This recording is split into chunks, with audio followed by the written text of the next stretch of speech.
যে ব্যক্তি সুদ থেকে 100% মুক্ত থাকতে পারবে, একটা মানুষও পাবে না। কিসের দাড়ি আর কিসের আমার টুপি আর কিসের জুব্বা, এগুলো বাদ দেন, বাহ্যিক বিষয় বাদ দেন, ইন্টারনালে আসেন। মনে করেন আমি একটা বাসায় ভাড়া থাকি, এখন বাসার মালিক লোন নিয়ে বাড়ি করেছে, আমার মতো আরো 10টা ভাড়াটিয়া আছে, সবার টাকা নিয়ে সে লোন শোধ করছে, পরোক্ষভাবে আমিও সুদ খাচ্ছি, এখানে আমিও সুদের সাথে সম্পৃক্ত আছি।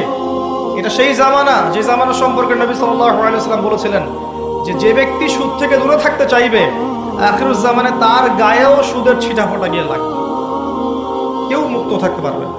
টপ টু বটম দেখবেন সুদি কারবারের সয়লা। আর কেন রাগ হচ্ছেন আমার সাথে? আল্লাহ রাব্বুল আলামিন পবিত্র কোরআনে বলেছেন, ইয়া আইয়ুহাল্লাযীনা আমানু, আমি আপনাকে আল্লাহর কালামটুকু শোনাতে এসেছি। জোর করে কাউকে কিছু মানানো যায়? এটা ইসলাম শেখায়? ইসলাম তরবারির জোরে কোনো কিছুকে মানতে শেখায়? ইসলাম শুধু দাওয়াত দিতে শেখায়। শুধু অনুবাদ করতে চাচ্ছি আল্লাহর কথা। যে কোনো আলেমের কাছে গিয়ে অনুবাদের সত্যতা যাচাই করে নিয়েন।